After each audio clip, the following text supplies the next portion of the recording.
Yesterday, before I went to bed, I recorded a long video doing a number of updates on some topics that included election coverage, a little bit about Ukraine, and a little bit about the Sacramento shooting. And I would say that within 10 minutes of logging off, I started to look into something about the Sacramento shooting. And it's not some sort of theory or anything, it's just a detail that stands out to me. And I realized that this video would need a much more, or this topic would need a video that's totally dedicated to it. It actually is a little bit more important at the moment than simply merging it with other topics that are going on. And the reason that it's important is because these are shootings that get covered up by the media. They get covered up not necessarily in the sense that they don't get reported at all, but when you think of mass shootings that become part of our cultural concept of what that very term means, we usually think of Sandy Hook, Columbine, Parkland, the Aurora shooting, and those were horrific, disgusting acts of brutality by individuals that, they cast a dark shadow over America as a whole. But Sacramento was a little bit different. In the examples that I talked about, Aurora and Parkland, you had guys that were, white, young, and largely did not have really the type of profile that is normally seen in prisons. Unfortunately, we do have a lot of angry men who are around the country, and yes, they get access to illegal or even sometimes legal firearms because they're not on law enforcement's radar. What happened in Sacramento, unfortunately, was, there was this guy. His name was, I believe, Martin, Dandre Martin, and he had been arrested following the shooting, and it's been discovered that he also spent time for felony domestic violence in Arizona. Okay, so it says here, documents show Martin pled guilty to choking, kicking, and punching the victim in a hotel room after she refused to work for him as a prostitute. The couple's two children, who were 1 month old and 2 years old at the time, were present during the assault, documents show. So previously in the article, it mentioned that she was the mother of his two children. Martin spent 18 months in an Arizona state prison after violating the terms of his probation of the 2016 assault charge and another 2018 marijuana conviction. Martin was released in 2020. Now, one of the other issues is that this was a firearm, or at least one of the firearms here. It says here, Martin was arrested Tuesday on charges of possession of a firearm by a prohibited person and possession of a machine gun. Flipping over to here, okay? So, Sacramento shooting, we have no indication so far, it hasn't been released which firearm it was. But I think that I could put money on it. Okay, I'm not going to say that it's a prediction, but I could put money on it being a Glock 17. And the problem is that you have a lot of pistols that are available for sale here in the US. Handguns, okay, and I am the most pro-Second Amendment person here, and people don't understand that a machine pistol, a machine gun, an assault rifle, that does not make it a weapon of war. A person who is involved in a war would never use a machine pistol in order to assault a target because it's not very accurate, and you can see why in this video. Now, this guy is on YouTube. He is one of the better firearms YouTubers that's around. His name is Hickok45. I don't know what his real name is, but he goes by Hickok45, and he has a long track record of just doing very basic videos from his backyard. I think he lives somewhere in North Carolina or something. And here he is shooting a machine pistol. Hickok 45 here with a machine pistol. I think I'll take a few shots with it. 9mm. Pretty neat. Let's see if I can hit that stump there. And nothing else, hopefully. Whoa! Tends to rise, doesn't it? Wow, let's empty that thing. Go. So you can see here, this is the title of the video, how not to shoot a machine pistol. He had a full magazine of, in fact, an extended magazine, and he didn't actually use it. You can actually see down here, you can see a little point of brass. So he did not use the entire magazine. And the reason is because he was trying to do a demonstration that you really need a very nice grip on a machine pistol, even to hit the target to begin with. Now let's see what he starts doing. Gotta watch it with a machine pistol, because if you don't have a good grip on it, it will rise on you, especially a machine pistol, because generally speaking, they're lighter and have a faster rate of fire. Even a 9mm, just standard 115 grain ball ammo, that thing was wanting to go to the clouds. Okay, so very, very important in order to be safe is to, whenever you get an opportunity to shoot anything fully auto, especially a fully auto machine pistol, which of course is redundant, right? If it's a machine pistol, it's fully auto, or has that capability. I advise highly that you, if you've never, well, even if you have had experience with them, maybe you want a magazine with a few rounds. I did this for John with the Uzi many, many years ago when he was little. There's 3 rounds in that magazine, for example. And that way, you saw even that.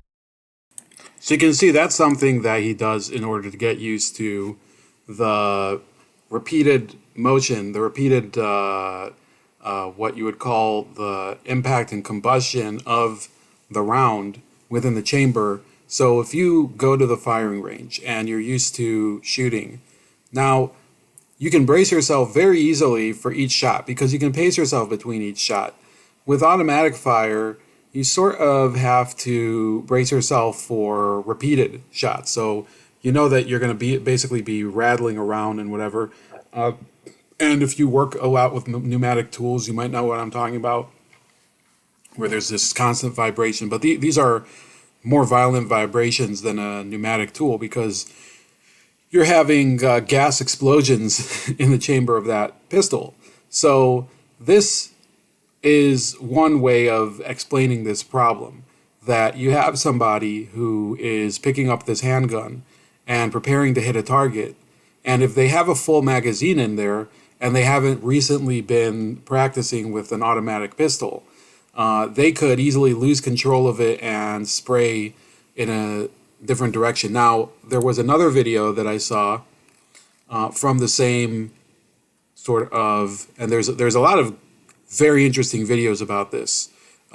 So this was by Vice, and believe it or not, Vice does a fairly decent job of covering this topic. It says this is the world's smallest machine gun and it's suddenly everywhere. Now, unfortunately, they're talking about the Glock switch, and the Glock switch itself is not the machine gun. It's simply the little add-on that you put on a Glock that will turn it into a machine pistol.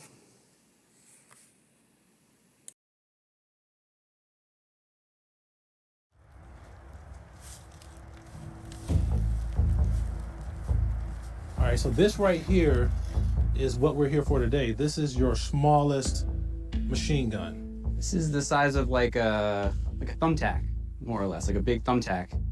And this is a machine gun. It is indeed. Let's get some ears on. Who's this? Jay Jenkins is a U.S. military veteran who got into the gun business after leaving the service. He helps educate people about federal firearms licenses, including a special type required to have this, a tiny device called an auto sear. It can transform an ordinary Glock pistol into a machine gun. All right, so we got the Glock 17. And this is regular semi-automatic Glock. Absolutely. We have a 50-round drum. We're not going to shoot all 50. We're ready to go. Okay. All All right, I'm gonna go ahead and put the switch on. You Okay. want to know how long it takes for me to actually put it on? So Converting this regular semi-automatic Glock into a fully automatic machine gun Glock by slipping in these parts. So that was like 90 seconds and you made a machine gun. let's see how she shoots.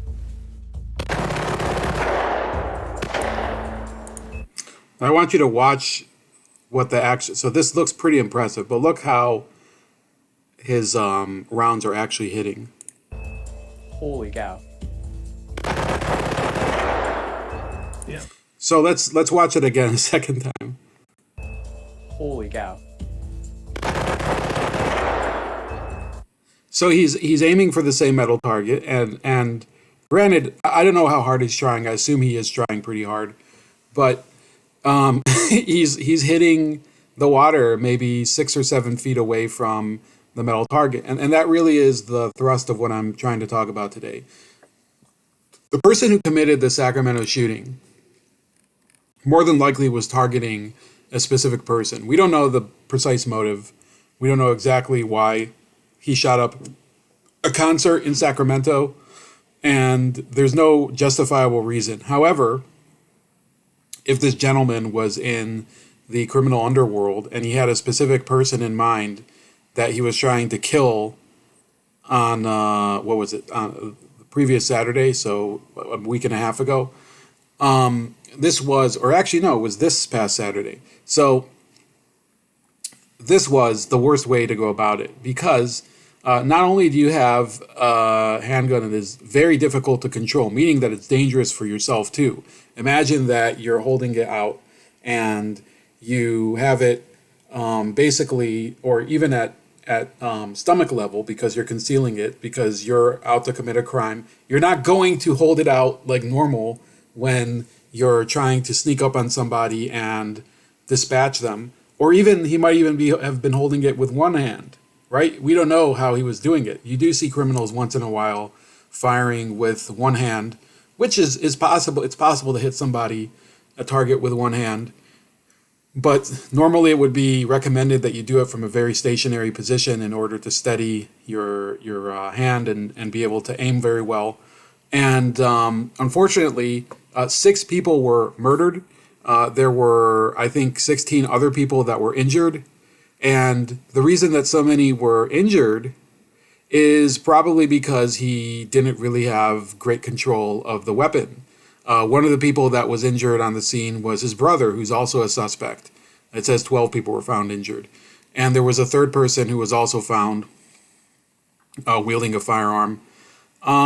We don't know whether he was involved with the other 2 people, but he also was prohibited from being in possession of a firearm.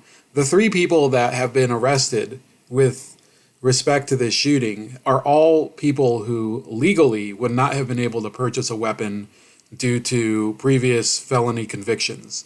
And on top of that, you have this issue that at least 2 of them, I think the brothers Martin, happened to have had machine pistols. Okay, and we don't know whether it was the Glock 17 with the auto sear, which is the device that we saw in the previous clip. But this is basically a recipe for disaster. When you have people who are already convicts, who are, they don't have regard for the law because they're buying weapons that they're not supposed to have in their possession, what is going to deter them from going the extra mile and then also owning a weapon that is illegal for the normal American, the automatic pistol, right? Now, from this video, apparently you can get a license to possess the auto sear if you so choose. You would need a tax stamp, and it is, in my opinion, largely a useless device. Here, let's listen to them using another one. This one, I think, even has a foregrip. So watch The other that. person is absolutely terrifying. In the wrong hands, it's bad. The license that Jenkins and others need to own auto sears requires an extensive background check and can cost over $1,000. But not everyone is willing to go through all that. Glock switches, as these auto sears are called on the street, are turning up in all types of crimes. And that is gunfire from what appears to be an automatic weapon. In everything from deadly shootings Shooters with automatic weapons opening fire. to use by anti-government extremists. Court records allege Watson sold to people associated with the Boogaloo movement. The agent pulled up next to Chin and through his car window bought something called a Glock auto sear. An investigation by Vice News and the nonprofit newsroom The Trace found that So what they're going to do now is they do a little bit of fear mongering because they're trying to say, oh, this is putting more dangerous weapons in the hands of criminals and people who are terrorists. Now, I have sort of a nuanced take on this. It is dangerous to have an automatic pistol because it is harder to control. Is this more dangerous in the sense that it helps you to, if you are a criminal, to target people that you want to kill? No, it's actually worse.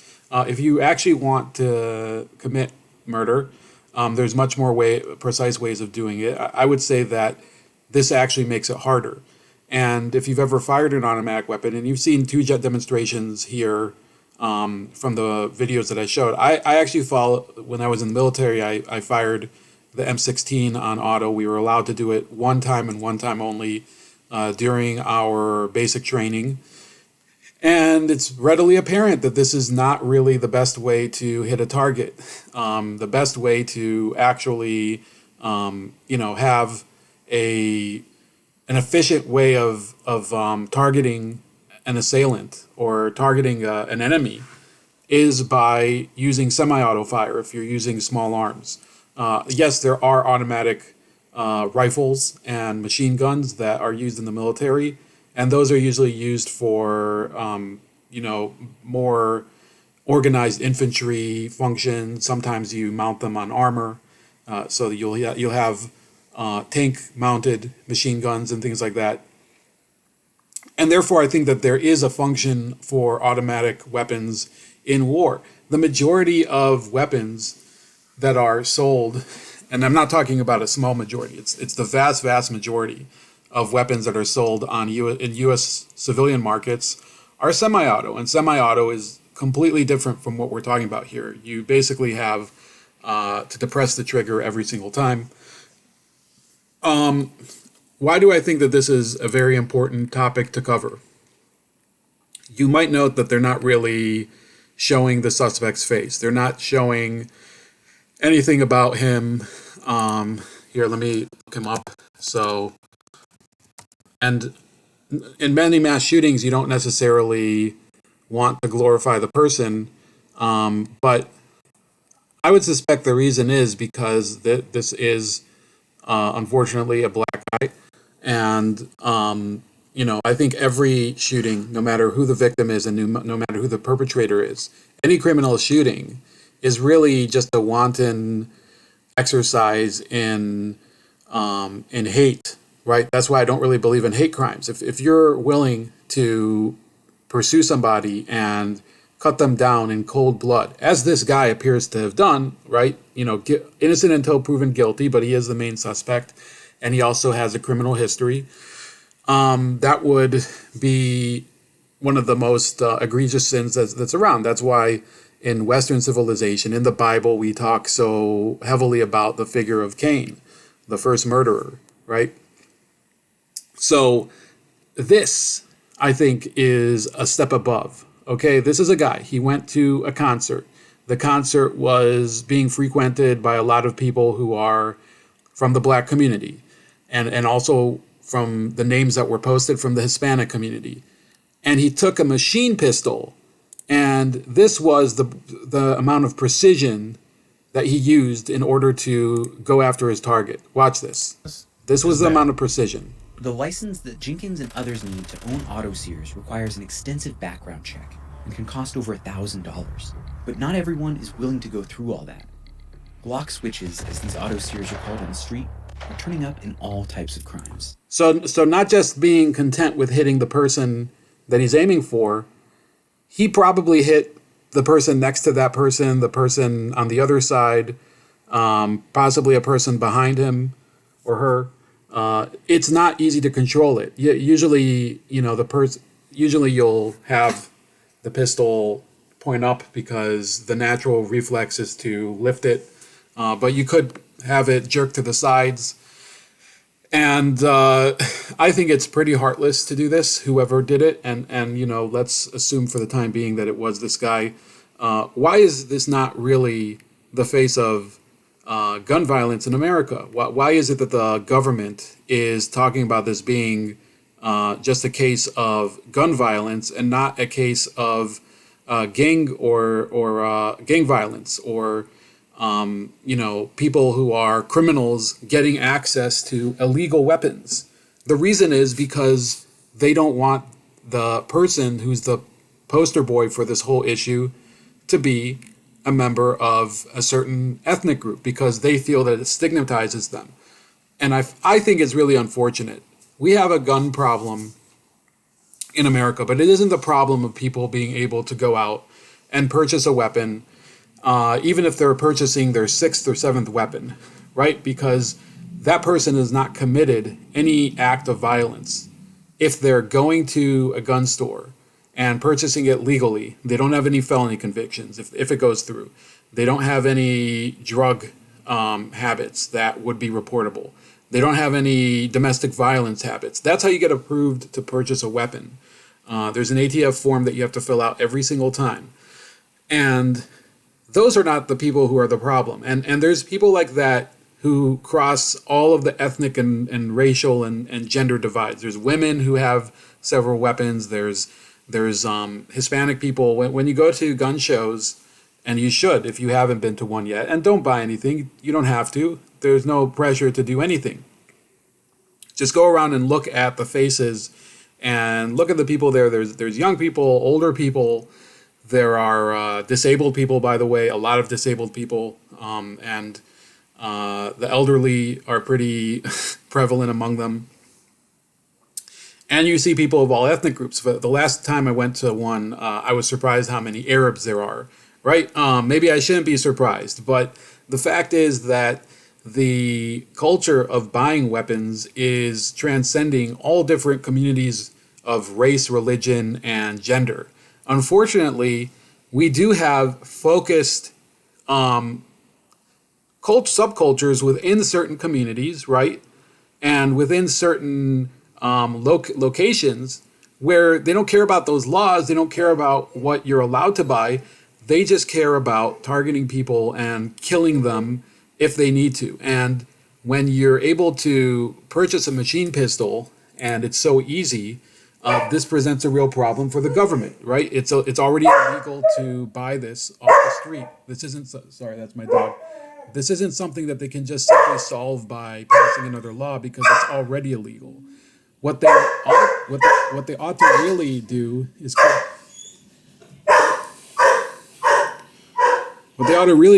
crack down on the people who already are convicted of crimes, have prior convictions, are purchasing illegal weapons, and try to force that market to really be further in the shadows. But that's not going to succeed totally either. I do think that we're onto a new frontier in this real debate on firearms and the law. And I am going to be looking out for the next incident. Unfortunately, I don't think this will be the last. And to see, are these devices becoming more common in use among criminals?